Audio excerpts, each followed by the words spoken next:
संभावना किसी भी चीज के होने की संभावना है। अभी तुम्हें पूछ रहे कि एक सिक्के को ऊपर फेंकता है, फेंकता है ना, तो हेड चित या पट, सीधा गिरेगा उल्टा गिरेगा, उसकी क्या प्रायिकता है? तो एक लड़का बोलेगा कि सर सीधा गिरेगा, बोलेगा ना, एक बोलेगा सर उल्टा गिरेगा, तो दो संभावनाएं होगी। इन्हीं संभावनाओं को अपन क्या कहते हैं?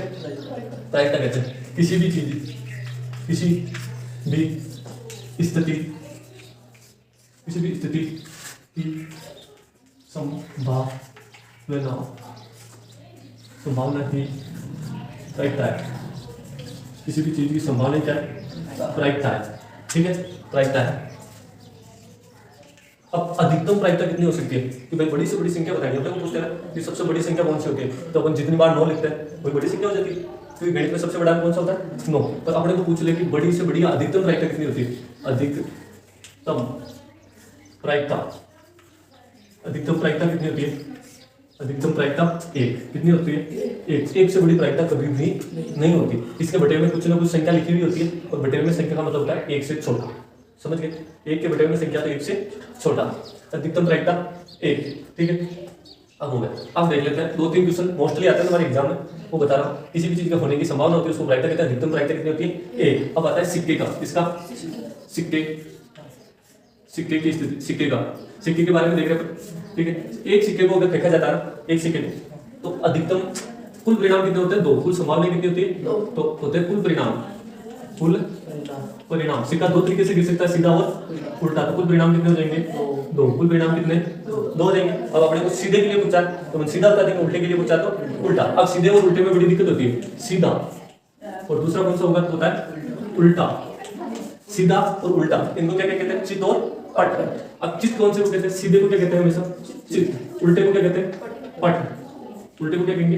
पट। इन्हीं को इंग्लिश में लिख देते हैं कभी कभार। सीधे को क्या लिखते हैं? Head, edge. हेड की मीनिंग एन से शुरू होती है, और इसको क्या बोल देते हैं? टेल। इसकी मीनिंग किससे शुरू होती है? टी से। हो गया कंप्लीट। सिक्के के बारे में जानकारी आ गई। आगे अब चलते हैं पासे पे। किसमें? पासे पे। पासा, पासा, पासा। पासे के बारे में हम जब जानकारी लेते हैं तो पासा, पासा किसे कहते हैं? 6 वर्गाकार सतह वाली आकृति होती है, उसको पासा, पासा कहते हैं। पासा देखा होगा, देख लिया ना तुमने, तो उसी को पासा कहते हैं। उसमें 1 से 6 तक बिंदु बना दिए होते हैं, देखा होगा। तो पासा, पासे में 6 वर्गाकार सतह होती है। मतलब कितनी सतह होती है इसमें? 6। 1 2 3 4 5 6। ठीक है, ये 6 सतह होती है इसकी। पासे की गिनती कितने तक लिखी हुई होती है? 6 तक। कैसे भी पूछ लेगा, पर पासे की सतह की गिनती कितने तक होती है? 6 तक। अब क्वेश्चन कैसे पूछता है कि विषम अंक प्रायिकता, सम अंक की, कौन से अंक की? सम अंक की। सम अंक देख लो, जिस 2 की पारी में आता है, 2 एकम 2 दूनी 2 3 6, जो 2 की पारी में आते हैं वो क्या होते हैं? सम। तो सम अंक कितने हो गए? 1 2 3। सम अंक कौन कौन से होते हैं पासे में? 2 4 6। तो इसकी प्रायिकता पूछ लेगा। विषम की पूछ लेगा, किसकी? विषम की, विषम, विषम अंक की। तो विषम अंक कौन से हो गए? जो सम नहीं है, बाकी बचे वो क्या हो गए? विषम कौन कौन से? 1 3 5। बात हो रही है 5 से तो सम और विषम की, तो इन 6 तक ही बताना है। तुम ऐसा नहीं कि विषम अंक आगे तक ही बताना, 5 7 9 11 रात का देते रहो, समझ रहे हो? लगातार चलते रहो, ऐसा नहीं करना। सम हो गया, विषम हो गया। अब बाकी इसके मन से कुछ भी बना सकता है कि 2 से छोटा आने की, तो 2 से छोटा कौन बचता है? 1। समझ गए? 2 से बड़ा तो बड़ा कौन बचता है? 3। समझ गए? 3 4 5 6 सारे बढ़ेगा। ठीक है, आगे पासा हो गया। पासे के बाद में अपन किस पे चलते हैं? ताश पे। किस पे? ताश। ताश का पत्ते देखें, लिखा आता है मार्केट में, वो देखे ना ताश। ठीक है, ताश, ताश के पत्ते कितने होते हैं? पत्ते कितने होते हैं? 52। कितने होते हैं? 52 पत्ते होते हैं। अब इनकी गिनती कैसे होती है? कैसे ये होते हैं 52? बता देता हूँ। एक तो होता है लाल पान, क्या होता है? लाल पान। फिर होता है लाल ईंट, लाल ईंट। काली चिड़ी, काली चिड़ी। फिर क्या होता है? काला हुक्म, काला हुक्म होता है ना। ठीक है, उसके बाद में लाल पान होता कैसा है? तो ये सब पान बना होता है, सीधा सीधा दिल। लाल पान। ईंट कैसे होती है?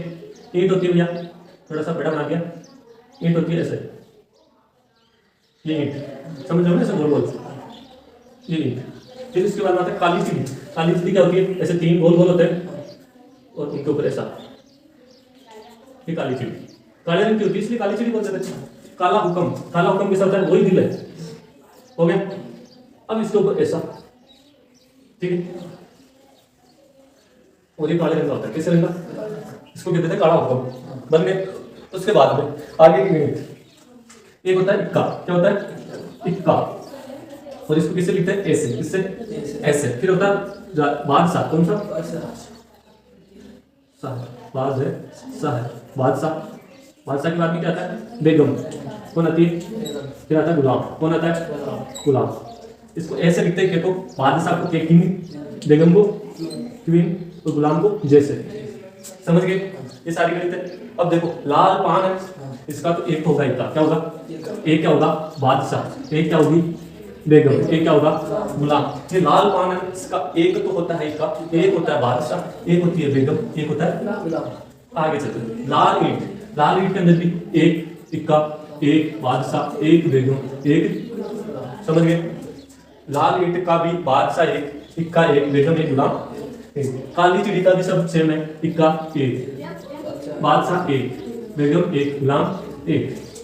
काला हुक्म का भी एक, इक्का एक, बादशाह एक, बेगम एक, समझ गए, समझ गए। अब देखो लाल पान, इसके कितने पत्ते हो गए, 1 2 3 4, 4 तो ये हो गए, ये 4 पत्ते तो हो गए वैसा इनके, ये 4, समझ गए।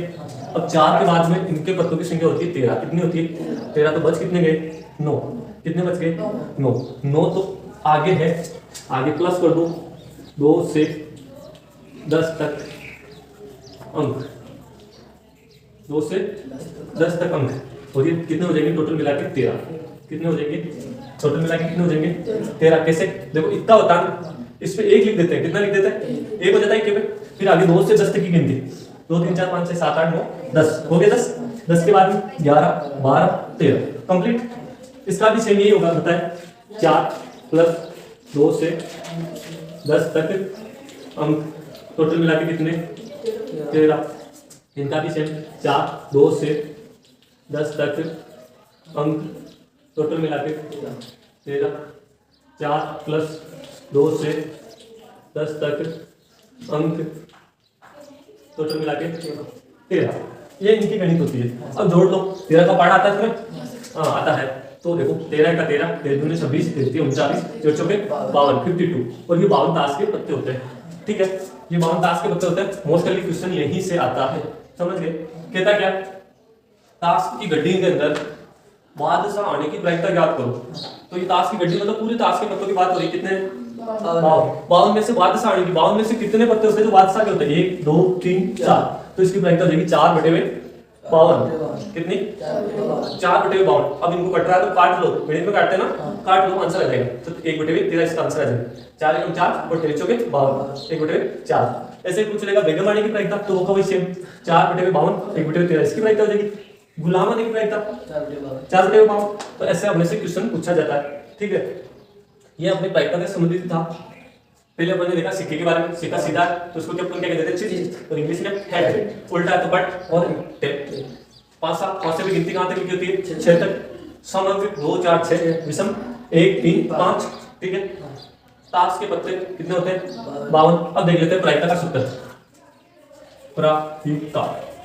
प्रायिकता को पी से प्रेजेंट करते हैं, क्वेश्चन में इसका क्वेश्चन में कुछ लिखा होता है।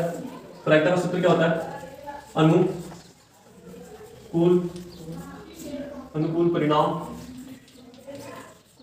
बटे कुल परिणाम, अनुकूल परिणाम बटे कुल परिणाम, और ये अपनी क्या होती है प्रायिकता। अब यहाँ पे एबीसी जो भी है, अनुकूल परिणाम बटे कुल परिणाम, ये क्या होता है प्रायिकता का सूत्र होता है। ये हर क्वेश्चन में तुम्हें याद रखना होगा हर बार। अब तुम्हें तुम्हारा क्वेश्चन बताऊंगा मैं, पढ़ दो। एक मैच में एक महिला बल्लेबाज खेली गई 30 गेंदों में 6 बार चौका मार के चौका न मारे जाने की प्रायिकता क्या है? हाँ तो देखो, जैसे एक क्वेश्चन कर लेते हैं, 30 गेंदों में कितनी बार चौका मारती है 6 बार। 30 गेंदों में 6 बार चौका मारती है। 30 गेंदों में 6 बार चौका मारती है, तो चौका नहीं मारने की प्रायिकता पूछ रहा है ना, तो चौका नहीं मारने की प्रायिकता, चौका नहीं मारने की प्रायिकता, चौका नहीं मारने की प्रायिकता बराबर अपने को पता है। तो देखो 30 गेंदों में से 6 बार उसने चौका मार दिया, तो कुल परिणाम कितना है, कुल गेंदें कितनी है अपने पास 30, कुल परिणाम बराबर कितने है 30 दिए है ना। 6 बार चौका मार दिया, तो बच कितनी गेंदें गई जिसमें उसने चौका नहीं मारा है, बताओ कितनी बच गई कितनी गेंदें बच गई? 24 गेंद। अनुकूल परिणाम कितना हो जाएगा? 24। कितना? 24। क्योंकि 30 गेंदों पे 30 में से 6 पे उसने चौका मार दिया, 30 में से 6 कम करेंगे, कितनी बचेगी? 24। और 24 अपने अनुकूल परिणाम, कुल परिणाम 30, तो अपना प्रायिकता का सूत्र लगा दो। प्रायिकता बराबर अनुकूल परिणाम बटे में कुल परिणाम, अनुकूल परिणाम बटे में कुल परिणाम, बटे में कुल परिणाम। ठीक है, अनुकूल परिणाम बटे कुल परिणाम। ठीक है भाई, चलो अनुकूल परिणाम की संख्या कितनी है भाई? अनुकूल वाले 24 और कुल कितने? 30। काट लो इसको, 6 चौके 24, 6 पंजे, प्रायिकता कितनी आ जाएगी? 4 बटे में 5। प्रायिकता कितनी आ जाएगी? ये अपना आंसर। उतारो इसको बोर्ड पे।